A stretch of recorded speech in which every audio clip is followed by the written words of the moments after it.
начинаю запись. Вот. Наша тема сегодняшней презентации — это темпинг кросс-интеркросс. Что такое темпинг? Темпинг — это от английского слова темпа, от того, что мы называем под слово темповать, держать темп на карте. Это вот контроль темпа боя, то есть то, насколько вы быстро бегаете, то, насколько вы медленно бегаете, тоже это не только про скорость бега, то, что вы быстро вырываетесь куда-то, а про то, что вы можете немножко похолдить. И в целом то, насколько быстро, медленно ты двигаешься, принимаешь решения и давишь, перекручиваешь противника, это очень важный аспект в игре на лайнах и самый важный аспект, я бы сказал, на сайдлейне. Фронтлайн, в принципе, там чуть-чуть можно на этом срезаться, но на каких-то сайдлейнах, либо лейнах возле фронтлайна это важный аспект, он должен абсолютно каждый чувствовать это и понимать. На практике вы имеете два стиля темпинга, это медленный темпинг и быстрый темпинг. То есть чем дальше находится ваш лейн от фронтлайна, да, от него мы строим такую елочку, чем дальше вы от фронтлайна, тем быстрее ваш темп должен выглядеть. В случае медленного темпинга вы должны играть очень аккуратно, вы должны чистить углы, ждать инфу, пытаться кого-то попросить кросс себе. То есть вы должны абсолютно каждый миллиметр карты прочистить и максимально сделать так, чтобы ваш фронтлайн не чувствовал давления с боковых сайдов. Это вот получается ваш медленный темпинг. В случае быстрого темпинга у вас ровно наоборот. Вы играете в чистейшую агрессию, вы должны быть тотально агрессивны на карте, вы должны очень быстро, молниеносно, скажем так, пушить, то есть у вас не должно быть там ни на мгновение никакой мысли, сомнения в голове, вы должны всегда быстро пушить, и у вас должна быть минимальная пауза между этими пушами. То есть вы остановились, покопили стаминку, только у вас стамина восстановилась, даже не до 100, а до 90, вы снова начинаете пушить, снова переходите в агрессию, и так, получается, и так далее, и так далее. Вы должны это делать в цикле. Обычно медленный темп, он используется, там, чтобы можно было как-то подштурмовать, чтобы ваши тиммейты сильно от вас не отставали, не был слишком большой дистанс, все-таки он должен быть, но небольшой. И в целом у вас, когда даже противник сильнее вас, медленный темпинг, он просто необходим. В случае быстрого темпинга вы как бы понимаете, что противник плюс-минус равен по силам, но ваша основная задача в быстром темпинге — это ввести дезорганизацию во фланге противников того отряда, да, то есть заставить их не понимать, потеряться, потерять вообще какой-то гейм-сенс, и выбить его в дальнейшем из позиции путем перекрутов, раскрутов и, в принципе, быстрого передвижения по карте. Сам темпинг — это управление, то есть это контроль и управление. Это не то, что вы там надрачиваете, не то, что вы там можете выучить, натренировать. Это про то, как вы управляете собой, про ваше самообладание, про контроль на карте. Ну, и в том числе это никак не относится к АИМу. То есть это никак не является его составляющей. Ваш АИМ должен быть хотя бы на минимальном каком-то достойном уровне, но, опять же, выше скилла АИМа, там, от АИМа оно никак как бы не зависит. Это про ваши кнопочки в АСД, мышка тут абсолютно ни при чем. Это про то, когда вы пушите, когда стоите, когда тормозите врага, вам нужно постоянно вот понимать, где находится ваш противник и как быстро вы можете до него дойти. Темпинг — это не про разбежки, просто тоже вперед, то есть, опять же, это контроль, а про ваше синхронное движение вместе с вашим отрядом, и чтобы ваш отряд, ваши сокомандники, соотрядники точно так же могли быстро, либо наоборот, медленно, но продвигать свою линию фронта. Цель вообще вот этой всей задумки, вообще, что такое темпинг, да, откуда вообще взялся этот термин, вообще цель, для чего люди, которые играют в сквад, вообще придумали такой термин, это чтобы вы не умирали по одному, да, это можно сказать, что вы не умираете по одному, это ваша какая-то коммуникация в отряде, но нет, не всегда от этого зависит. Вы можете очень хорошо общаться между собой, можете хорошо передавать инфу, но из-за такой вещи, как темпинг, вы все равно все умрете, потому что это все-таки не про коммуникацию, это вот про то, как вы передвигаетесь, как быстро, медленно и так далее. Вы должны всегда иметь перекрытие, тоже это про темпинг, а не про кроссы. Кроссы я расскажу чуть дальше, чуть позже расскажу. Это чтобы вы передвигались правильно, и у вас не было белых зон, где вас перестреливают, да, и вы не умирали по одному. И чтобы вы могли выигрывать файты как раз-таки за счет позиции, про что я раньше сказал. А им тут не решает позиция. То, как ваш отряд должен двигаться, знаете, вот с одной скоростью. Грубо говоря, вы там, не знаю, гонщик, и обычно в гонках там играют в двойке. И то есть, если ваш там сокомандник очень далеко, вы впереди, да, круто, вы впереди, но ваш сокомандник проигрывает позицию.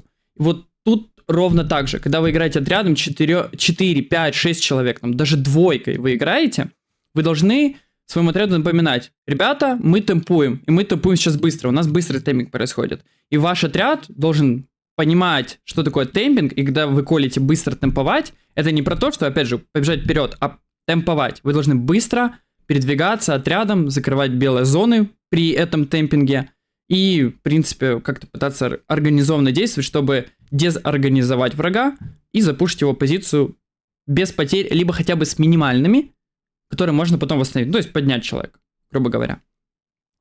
Как это выглядит на практике?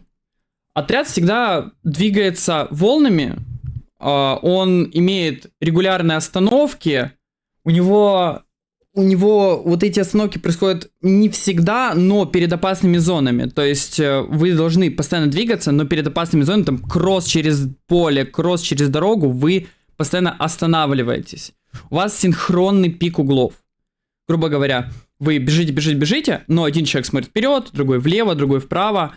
И у вас получается так, что общий градус обзора должен составлять хотя бы 180 градусов минимум. То есть минимум. Вы должны хотя бы переднюю полусферу хоть как-то где-то покрывать. Это абсолютно важный фактор в любом геймплее. То, что ваш отряд должен закрывать максимальное количество зон. И не давать врагу, скажем так, зайти вам где-то в бок. Это вот важная часть темпинга. И что вот обязательно избегать, в принципе, на любом темпинге, медленном и быстром, чтобы вы врывались по одному, всегда смотрите, что ваш тиммейт там быстро вырывается вперед или наоборот где-то отстает, он остается один, он изолирован. И ему надо либо напомнить, либо наоборот подбежать к нему и попытаться его прикрыть. Вдруг у него какая-то там ситуация такая. Двигаться под прострел врага одному тоже как бы не надо пытаться распикать 1 на 1. Это чаще всего заканчивается плачевно абсолютно на любом уровне игры. Если вы, конечно, не Брейн из ОЦ, тот просто неадекватный тип, он настолько уже задрочен, что он и один распикает. Но таких как Брейн людей единицы. Я попросил не перебивать. Но тут, походу, появилось исключение. Но в целом, то, что очень важно, чтобы вы не пикали чаще всего 1 на 1. И опять же, ваш темпинг должен очень, не всегда, конечно, но зачастую зависеть от противника, кто против вас играет. Если видите, что противник ваш медленно темпует, попробуйте поменять ритм игры. Вы, наоборот, будете бегать быстро и пытаться его перепикивать. Пытаться его перепикивать в нужных местах, но уже не 1 на 1, а в двойке, например, в тройке. Пытаться прокидывать хаешки, когда он только начинает передвигаться. Или наоборот, вы отпушили его хаешкой, он перебежал, словите его на этой перебежке. Словите просто так, что он охуеет и не поймет, блять, какого хуя, он только что хаешку кидал, а сейчас он меня уже разменял. Это вот как раз тот момент, когда вы группой кроете один угол, вы взаимодействуете и темпуете противника одновременно. Конкретный пример вот на этой карте. Мы видим то, что наш отряд бежал от раллика. Грубо говоря, вот отряд на скриншоте бежит от раллика. Скорее всего, мувмент был примерно такой изначально. И я сразу скажу, изначально все стояли ровно так. И это было абсолютно неправильно в тот момент. До того момента, пока мы не заколили быстро темповать противника. Что конкретно видно на этом примере? Никто не умрет первым просто так. Показано на примере. Вот этот человек держит кросс к своему тиммейту, который стоит на фобе. То есть, грубо говоря, вот ему с фланга никто не забежит. Второй тиммейт, конкретно сквадной, он держит перебежку вот эту, либо вот эту. Он держит, в принципе, эти два угла. То есть, ему уже с той стороны тоже никто не забежит. третий человек держит кросс сюда. То есть, скорее всего, вот тут и тут тоже никто не забежит. Видим то, что к своему тиммейту, хоть он играет отдаленно, к нему вряд ли кто-то подойдет спокойно, и любой тиммейт поможет ему разменять килл, либо даже просто переиграть противника. Абсолютно каждая зона в данном моменте защищена. Вторая группа, 2 человека, играет двойкой. Они пытаются подсаппортить своему тиммейту, который кроет этот кросс, путем перекрытия поля.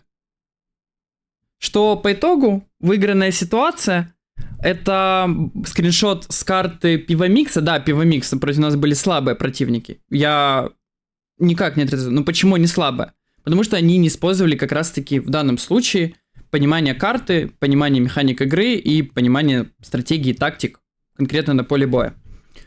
В данной ситуации противник зажат в одном из домов, фоба противника копается.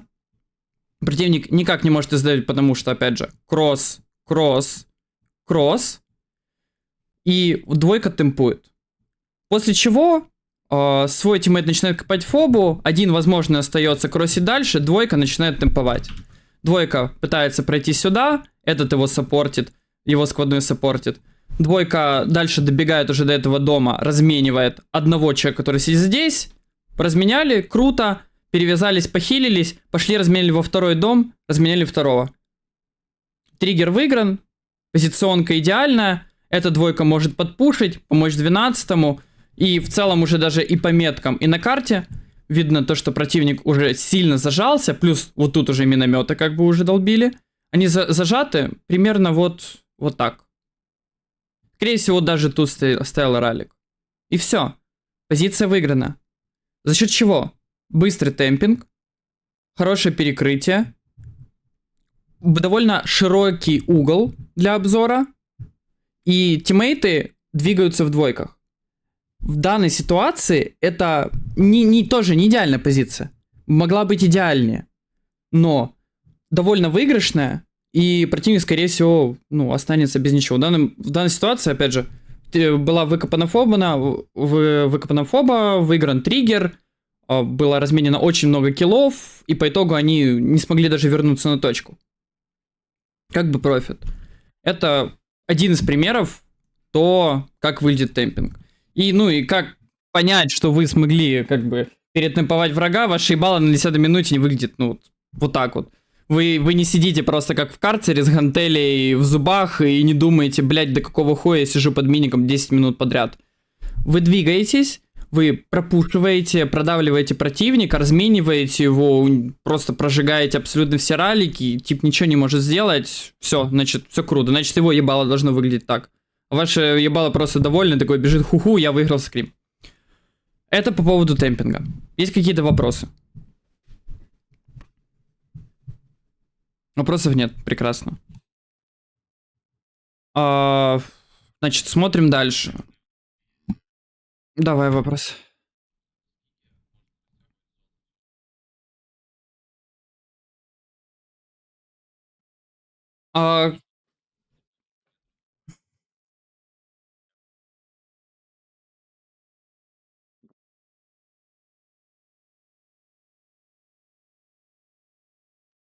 В основном это определяется двумя вещами. Первое — это трафик противника, откуда происходит трафик, откуда он проходит, забегает, и в целом может ли он двигаться в вашу сторону. То есть, если вы видите, допустим, хаб противника там, я кинул ралик, и, скорее всего, он уже на меня бежит. То есть, он бежит прямо на вас. В данном случае вам нужно дождаться первого контакта и почувствовать, пришел вообще к вам противник еще, или вы все еще не понимаете, как много их перед вами. То есть, первое, вы определяете трафик до первого контакта. И когда уже первый контакт произошел, вы должны почувствовать. Это да, вы чувствуете, он быстро темпует или медленно. Если темпинг происходит очень-очень медленный, то есть он сидит в якорной позиции, дрочит один угол, и вообще как-то, не мувается, вы постоянно видите его в одном окне, там, в одном кусту, у него медленный темпинг. Значит, то есть его ритм, вам нужно его быстро поменять, изменить так, чтобы противник как раз-таки уже не успевал за вами. То есть вы быстрее его. Либо наоборот, если противник слишком быстро темпует, вы пытаетесь сесть медленный темпинг на короткое время, не дать ему вас спокойно продавить, и дальше пытаетесь либо его темповать еще быстрее, но если вам это не подходит, то остается на том же темпе. То есть ритм должен быть другой. А по поводу того, насколько широкий фланг может быть, да, в принципе, как вы чувствуете, тоже как вы чувствуете. Но обычно вам нужно засинковаться со своим отрядом. Вы должны спросить, вы держите этот угол, что конкретно мы не видим. Вот как-то засинковаться. Вы видите, там ваш тиммейт слева, там другой тиммейт сидит в доме справа. Вы спрашиваете у него, какой фланг вы кроете. Дайте ему, пусть он даст фартиму, либо метки. Вот я вижу то. Там второй тип говорит, я вижу то, это. Все, и вы понимаете, значит, этот кроет зону там А, второй кроет зону Б, значит, вы третий должны закрыть какую-то пустоту тоже. Все, и только при наличии дополнительного игрока, то есть пустого, который уже, в принципе, вы втроем зону все закрыли, и четвертый игрок, в принципе, еще одну какую-то зону не закроет, он фри-кит, грубо говоря, и ему надо дождаться свою двойку, желательно найти ему пару, чтобы он мог пойти пропушить. Если такой пары нету, вы берете просто этого игрока под ручку четвертого и говорит, хо-хо-хо, я крыл эту зону, все, пошли вдвоем пушить ее. Так как я ее накрыл, в принципе, я никого не увидел, инфы нету, если инфа есть, о, круто, да мы еще знаем, где он сидит, все, вдвоем идете пушите.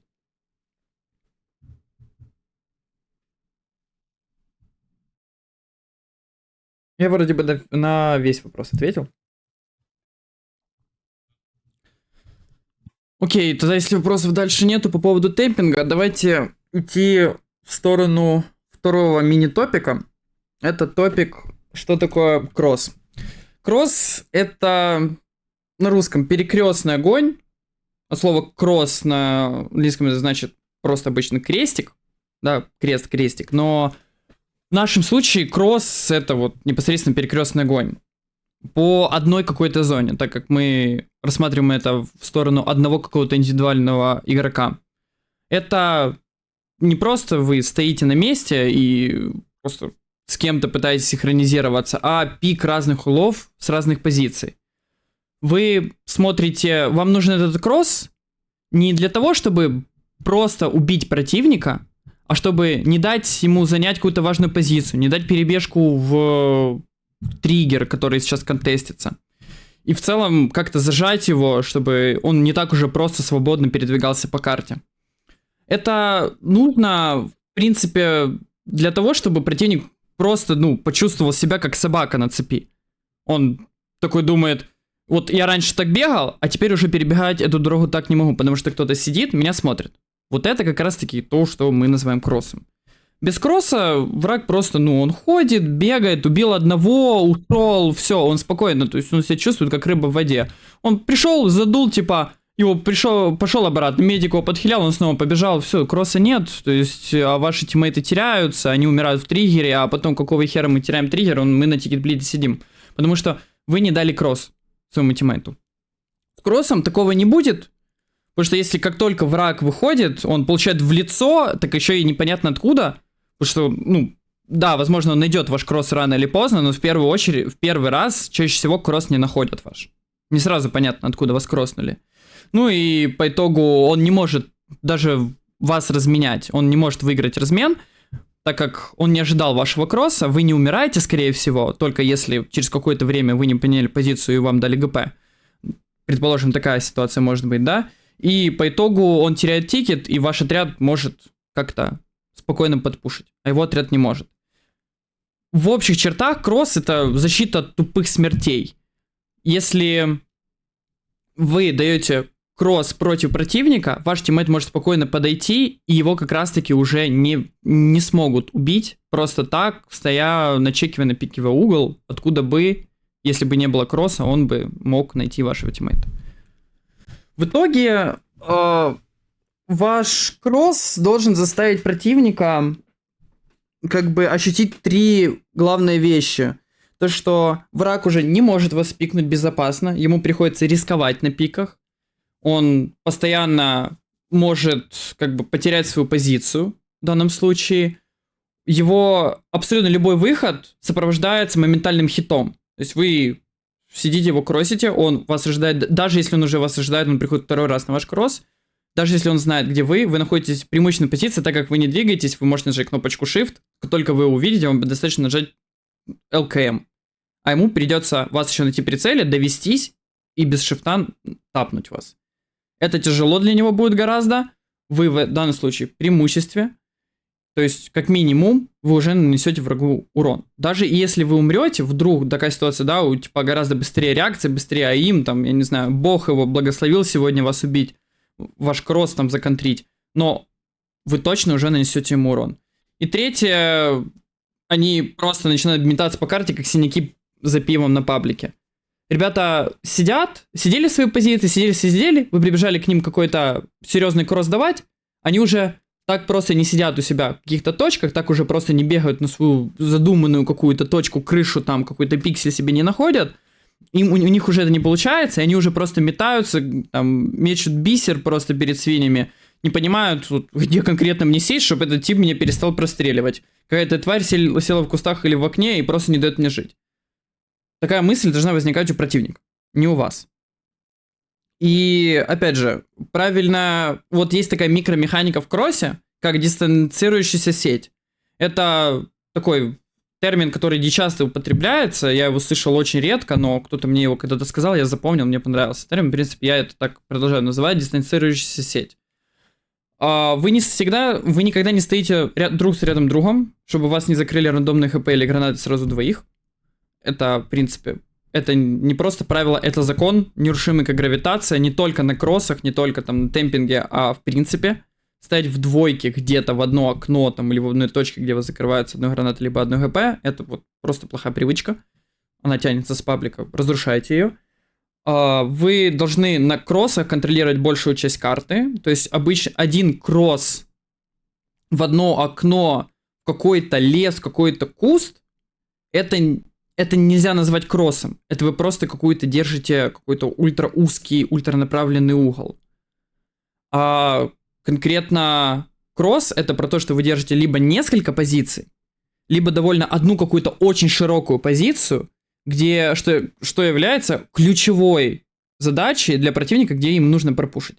Если у противника там, допустим, на харджу, да, вот этот таунхолл, вы забежите в дом, где будет кросс с хаба в таунхолл, вот эту вот дорогу одну, это тоже можно назвать хорошим кроссом, потому что там, опять же, это здание есть еще одно окно, куда вы можете кросснуть, да, и, в принципе, это довольно широкий угол, и я бы сказал не то, что ключевой, а язвительно важный кросс, который вам нужно держать, потому что противника тут перебежка, и перебежка довольно важна. И опять же, стрельба ведется с разной дистанции и под разным углом. Ваша стрельба чаще всего, да, допустим, в данном случае уже этот пример на харджу не подходит хорошо.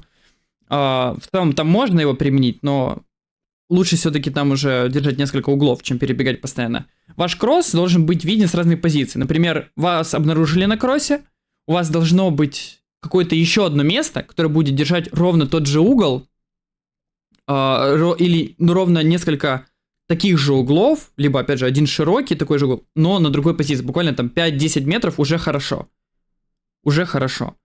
Если мы, например, держали кросс на лагаре в сторону сториджа, да, вы держали дорогу, вы можете перебежать буквально там в конопляное поле, которое находится прям слева 20 метров. Вы держите ровно тот же угол, вы занимаете ровно такую же преимущественную позицию, но вы уже в другой позиции, противник вас ожидает на прошлом кроссе, вы уже в другом. И вы его кроссите в другой позиции. Это очень важно, вы должны всегда роумить. Это по поводу кросса. Может быть, если есть какие-то вопросы сейчас по поводу кросса, это коротенькая такая презентация, скриншот тут так имеет какое-то небольшое значение на самом деле. Это на карте Харджу, восточная точка, где можно кроссить противника 250 метров прямо на его ралик. И опять же, можно, конечно, видеть, то, что там какой-то тип один ложится, он уже просто в шоке от моего кросса. Я помню, был там, что 6 раз вставал на одном ралике, я его просто тапал. И при этом я мог там перебегать 10-20 метров. Вот.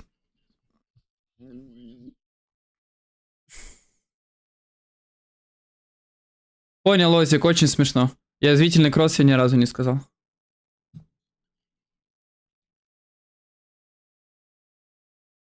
Язвительный кросс может быть язвительная позиция для кроссинга. Это значит то, что типу очень важно кроссать в эту позицию. То есть там находится триггер, ему важно держать этот триггер, чтобы держать противника на тикет-плиде и выиграть по тикетам. Ему и вот этот кросс держать очень важно, так как вы будете просто как язва им, не знаю, на жопе. Давить их, давить, просто перестреливать их, когда они перебегают, и им надо в первую очередь разбираться уже с вами, а не с вашими типами в триггере.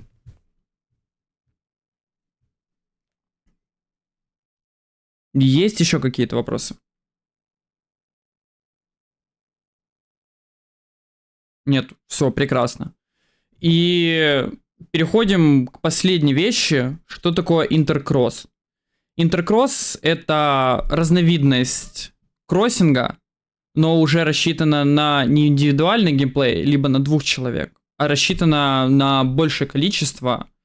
Это уже может быть несколько пар, это может быть целая группа, там какой-то 5 человек, там какая-то фаер-тима, либо может быть даже целый отряд. Такое тоже может быть.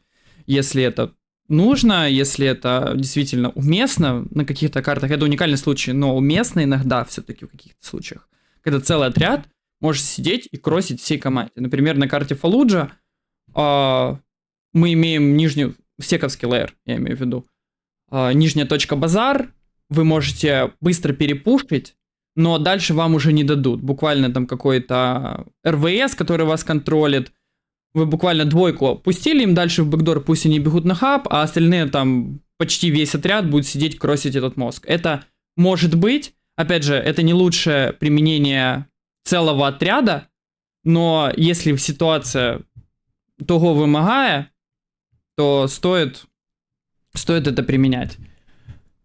Это то, что такое интеркросс. То есть это, по сути, тот же кросс, но уже большими группами и не больше, чем несколько углов, а уже целую какую-то хорошую дистанцию, хорошую площадь на карте. Хороший периметр. Зачем это нужно? Это в целом нужно для того, чтобы не просто уже закрыть какой-то прострел, не закрыть какую-то важную позицию перебежку, а закрыть уже целый обход, какой-то бэкдор, проходящий вам в спину. Если вы там всегда держали одну сторону, и вам вдруг надо держать сразу огромный просто какой-то участок карты, тут интеркросс, но это просто он необходим, это то, что вам вот как раз-таки нужно. Вам не нужно сейчас пушить, вот как раз в этом случае вам не... Это будет разновидность медленного темпинга, когда вы уже просто даже не то, что будете медленно двигаться, вы будете стоять на якоре, будете просто сидеть и интеркроссить. И опять же, если вы потеряли позицию, например, вам прожгли ралик, там, неважно при каких обстоятельствах, абсолютно неважно, вам прожгли ралик, и вам сквозной колят, либо ставить с хаба, ставить с мейна, ставить позицию. Первое, что нам нужно сделать, это один человек садится на кросс, добегает грубо, вы к ней подтягиваетесь, и вы сидите на интеркроссинге. Вы ломаете трафик противнику. Потому что они себя чувствуют хорошо, они бегают где угодно, вам первое надо найти трафик, и как раз таки, чтобы найти трафик, вам нужно занять позицию медленного темпинга, занять интеркроссинг, понять, откуда идет трафик, где они бегают, найти это все, перестрелять и дальше восстанавливать и переходить, так сказать, в контратаку, потому что интеркроссинг — это первая фаза контратаки. Вы находите трафик, вы перестреливаете, закрываете какие-то важные углы. Опять же, без интеркросса у вас все покатится.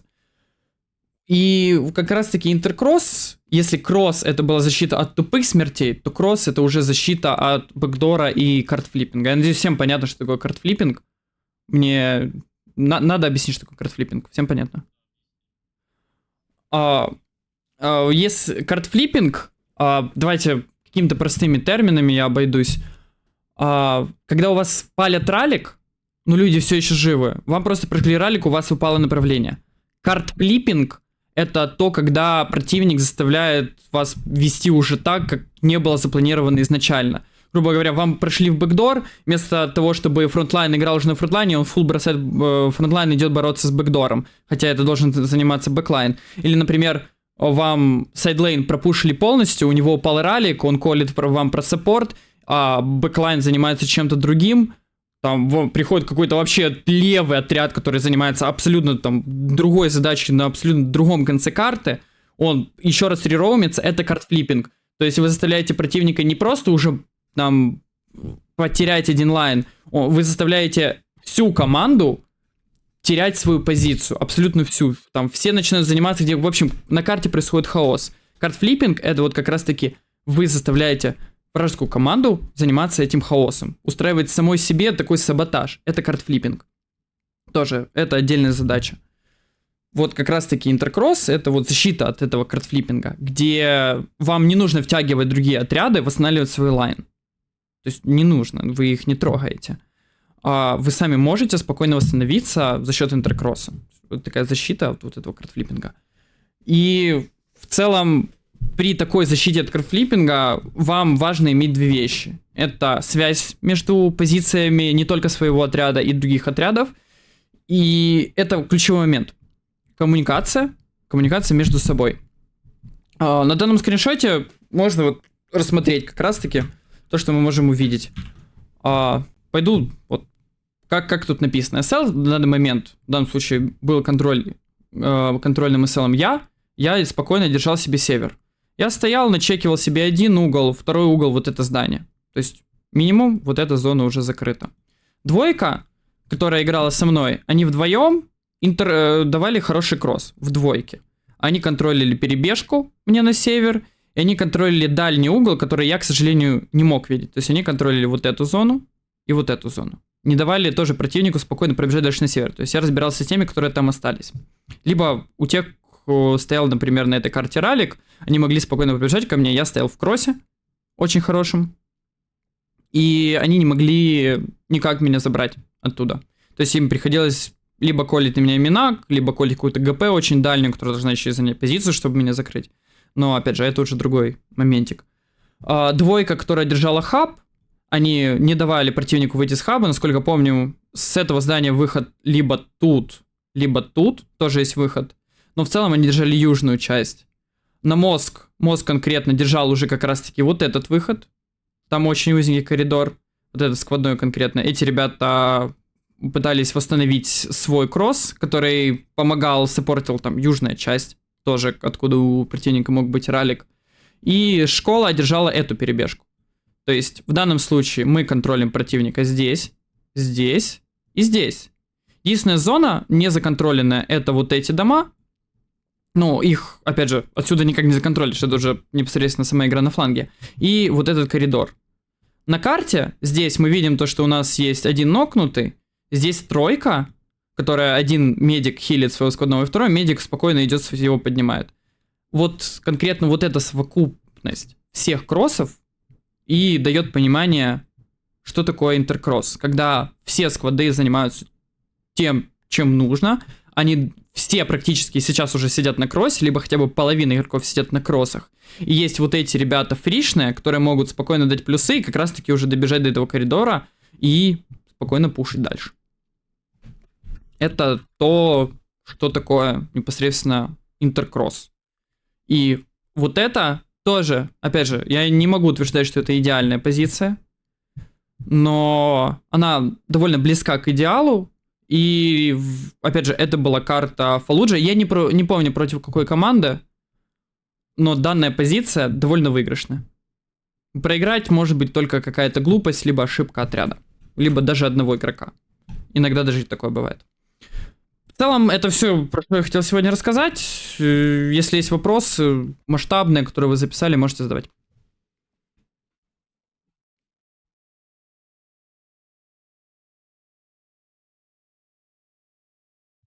Я надеюсь, вопросов нет. Все, я... Да.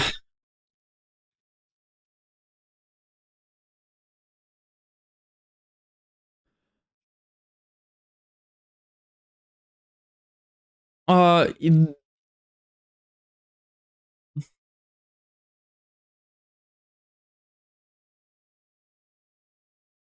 Окей, да, я закину. Отвечу сразу на вот как раз пожелание, почему конкретно в этой презентации нету каких-то скриншотов и мини там каких-то записей, потому что Это конкретно моменты, даже если я бы их показал, да, это было бы классно, если был какой-то конкретный пример, видеозапись, но обычно в случае, например, темпинга, это не 10-секундное действие, далеко не минутное.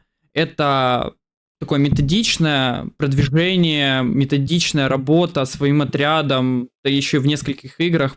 Надо тренироваться постоянно, желательно с теми, с кем вы часто играете. И конкретно одноминутным видео это никак не вложишь, не покажешь. Даже поэтому скриншот в данном случае был самым эффективным. В случае кроссов, интеркроссов тоже это тяжело показать сразу, и кроссы надо искать самому, к сожалению.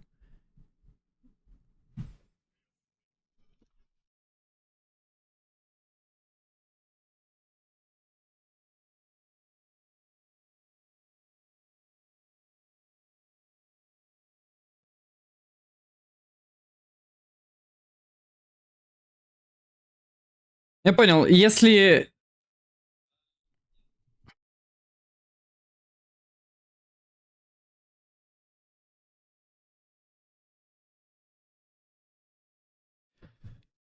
Бля,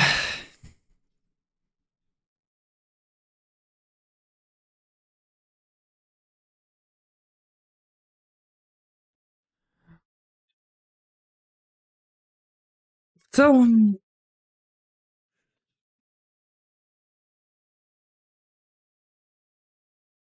Да, сегодня перенесенная Пасха, сегодня не играем.